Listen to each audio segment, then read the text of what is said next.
নমস্কার বন্ধুরা, মুনমুনের পাঁচ ফোড়ঙ্গে সকলকেই স্বাগত। পৌষ পার্বণ উপলক্ষে আমি অনেকগুলি রেসিপি আপনাদের সাথে শেয়ার করেছি, তবে রাঙা আলুর রসপুলি বা রাঙা আলুর পিঠের এই রেসিপি আপনাদের সঙ্গে আগে কখনোই শেয়ার করিনি। তাই ভাবলাম এটা একটু অন্য রকমের রেসিপি, আপনাদেরও আশা করি ভালো লাগবে। রাঙা আলুর রসপুলি, আর ভালো লাগলে ছোট্ট করে একটা লাইক আর শেয়ার করতে ভুলবেন না বন্ধুরা। তাহলে চলুন শিখে নিই পৌষ পার্বণ উপলক্ষে রাঙা আলুর রসপুলি বা রাঙা আলুর পিঠে। আমি এর জন্য রাঙা আলু নিয়েছি 300 গ্রাম, যেটা সুইট পটেটো নামে আমরা জানি। খুব পরিষ্কার করে ভালো করে ধুয়ে নিতে হবে। আর যেহেতু রাঙা আলুটা একটু লম্বা, সেই জন্য আমি এটাকে দু অর্ধেক করে প্রেসার কুকারে নিয়ে নিলাম। তার সাথে নিয়ে নিচ্ছি 1 কাপের মতো জল। এখন প্রেসার কুকারের মধ্যে দিয়ে গ্যাস ওভেন জ্বালিয়ে এটাতে আমি দুটো প্রেসার কুকারের সিটি দিয়ে দেখুন ঠিক এরকমভাবে সেদ্ধ করে নিয়েছি।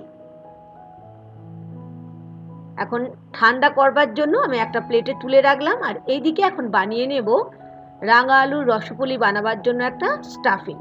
আমি নিয়েছি খোয়া 1 কাপের মতো, তবে এই খোয়াটা আমার বাজারের খোয়া, আপনারা বাড়িতেও তৈরি করে নিতে পারেন। খেজুর পাটালি নিয়েছি 1/2 কাপ, আর নারকেল কোড়া নিয়েছি 1/2 কাপ। যদি রাঙা আলুর পরিমাণ বাড়ান তাহলে এর পরিমাণগুলো কিন্তু সেরকমভাবে বাড়িয়ে নিতে হবে। ফ্লেমটাকে লো টু মিডিয়ামে রেখে বেশ ভালো করে প্রথমে এটাকে মিশিয়ে নিচ্ছি। নিয়ে নিলাম বড় চামচের 2 চামচের মতো জল। জলটা নিলে কি হবে, এটা তাড়াতাড়ি গুড়টা গলে যাবে আর আমাদের এই যে স্টাফিং যেটা বানাচ্ছি সেটা বানানোর খুব ইজি হয়ে যাবে। এখন মিডিয়াম ফ্লেমে রেখে আমি এই রাঙা আলুর রসপুলির স্টাফিং তৈরি করে নিলাম। ফ্লেমটা বন্ধ করে এখন এটাকে আমি ঠান্ডা করতে দিচ্ছি।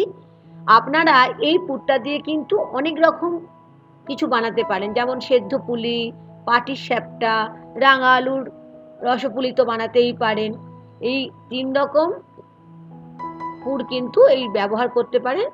এখন আমি নিয়ে নিলাম 1/2 কাপ আবার খেজুর পাটালি, আর নিলাম 2 কাপ জল। বেশ ভালো করে হাই ফ্লেমে ফুটতে দিলাম, কারণ এটা আমাদের তো রসপুলি করছি মানে রস তৈরি করতে হবে। আমি এখানে 1/2 চামচ ঘি নিয়ে নিচ্ছি, এটা সম্পূর্ণ অপশনাল।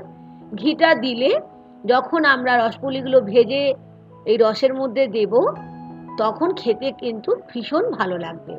বেশ ভালো করে হাই ফ্লেমে গুড়টা যতক্ষণ না দেখুন গলে যাচ্ছে এটাকে আমাদের ফুটিয়ে নিয়ে, তবে এটাকে কোনো গাঢ় করা একতার বা দুতারের করার কোনোই দরকার নেই। গ্যাস ওভেন বন্ধ করে চলে এলাম এদিকে রাঙা আলু মানে মিষ্টি আলু যেটা আমি সেদ্ধ করেছিলাম খোসাটাকে ছাড়িয়ে আমি একটা পটেটো মেশার বা ভেজিটেবল ম্যাশার দিয়ে এটাকে ভালো করে ম্যাশ করে নিচ্ছি। আপনারা হাত দিয়েও করে নিতে পারেন, তবে এটা দিয়ে করলে সুবিধা হবে। আর এখন আমি এখানে নিয়ে নিচ্ছি স্বাদ অনুযায়ী লবণ, মোটামুটি 1/4 চামচের মতো লবণ নিলাম। আর নিচ্ছি চালের গুঁড়ো 2.5 চামচ বড় চামচের, তার সাথে ময়দা নিচ্ছি আমি 1.5 চামচ। এই অনুপাতটা কিন্তু ঠিক রাখতে হবে, তবেই খুব নরমও হবে পুলিটা আর মুচমুচেও হবে। শুধু চালের গুঁড়ি দিলে খুব মুচমুচে হবে না, একটু শক্ত হয়ে যেতে পারে। আর শুধু ময়দা দিয়ে যদি দিয়ে করেন তাহলে নরম হয়ে যেতে পারে।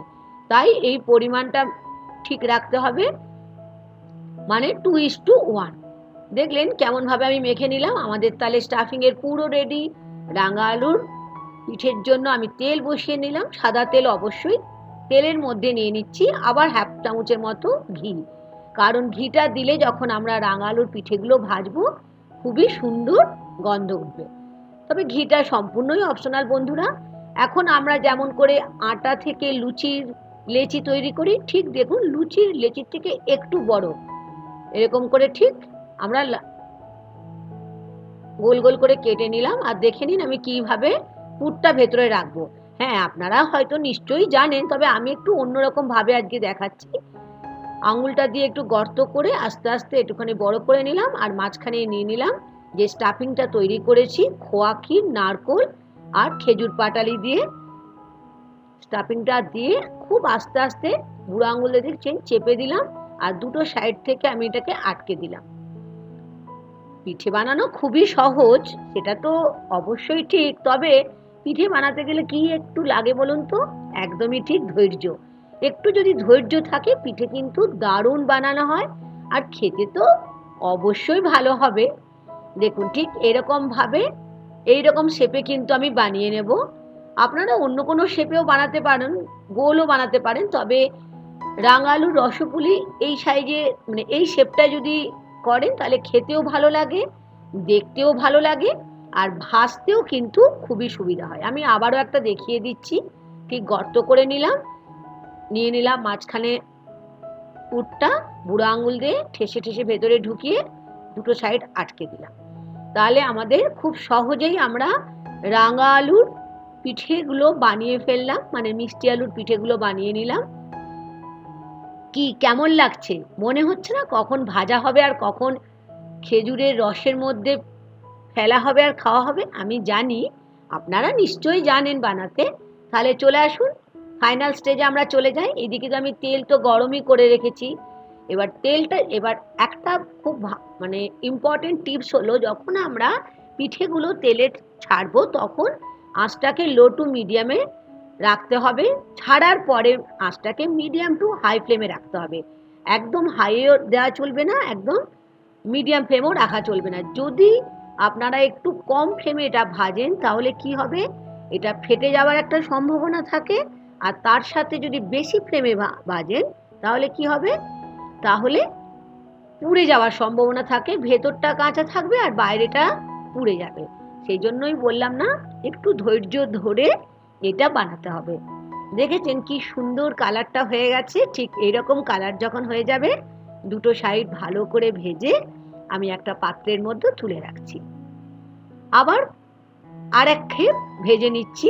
ঠিক একই রকম ভাবে মিডিয়াম টু হাই ফ্লেমে আমরা ভাজবো, আর যখন দেব তখন আমরা লো টু মিডিয়াম ফ্লেমে। যখন আমরা রাঙা আলুর পিঠে বানাবো আমাদের কয়েকটা জিনিস আমাদের খেয়াল রাখতে হবে, তাহলে কিন্তু ভীষণ সুন্দর পিঠে হবে। দেখেছেন কি দারুণ হয়েছে? এগুলো কিন্তু আপনারা গরম গরম চায়ের সাথেও এই পিঠে গরম গরম খেতে পারেন। শুধু যে রসপুলির মধ্যেই করতে হবে তার কোনো মানে নেই। তবে আপনারা চিনি রসও ফেলতে পারেন, তবে যেহেতু শীতকালে তো খেজুর গুড়টা খুব ভালো পাওয়া যায়, সেই জন্যই খেজুর গুড়ের মধ্যে আমি পুলিগুলো আস্তে আস্তে ডিপ করে দিচ্ছি। কেমন লাগলো আজকের পৌষ পার্বণের আরেকটি অন্যতম বাঙালিদের ভীষণ ভীষণ পছন্দের রেসিপি রাঙা আলুর রসপুলি? আমি জানি আপনাদের খুবই ভালো লেগেছে। বন্ধুরা, অনুরোধ থাকলো একবার আমার মতো করে বানিয়ে খাবেন, আর বাড়ির সকলকেই কিন্তু খাওয়াতে ভুলবেন না। কেমন লাগলো আমাকে কমেন্ট সেকশনে কিন্তু জানাবেন। বাকি পিঠেগুলো আমি আর একটা পাত্রে নিয়ে নিলাম। একটা সাইড হয়ে যাওয়ার পরে আর একটা সাইড আমি ঘুরিয়ে নিচ্ছি। 3 থেকে 4 মিনিট রাখলেই রস কিন্তু ভেতরে ঢুকে যাবে। তবে বানানোর জন্য কয়েকটা টিপস অবশ্যই মনে রাখতে হবে। ময়দা আর চালের গুঁড়ি 2:1। আমি যদি চালের গুঁড়ি 2 চামচ দিই, ময়দা নিতে হবে 1 চামচ। আর রাঙা আলুটা যে পরিমাণে নেবেন, ওজনে নেবেন, সেই অনুযায়ী কিন্তু আমাদের এগুলো নিয়ে নিতে হবে। একদম তৈরি হয়ে গেল আজকে। আমাকে তো খেয়ে দেখতেই হবে কেমন হয়েছে। আশা করি আপনাদেরও ভালো লেগেছে। আজ এই পর্যন্ত বন্ধুরা, থ্যাংক ইউ।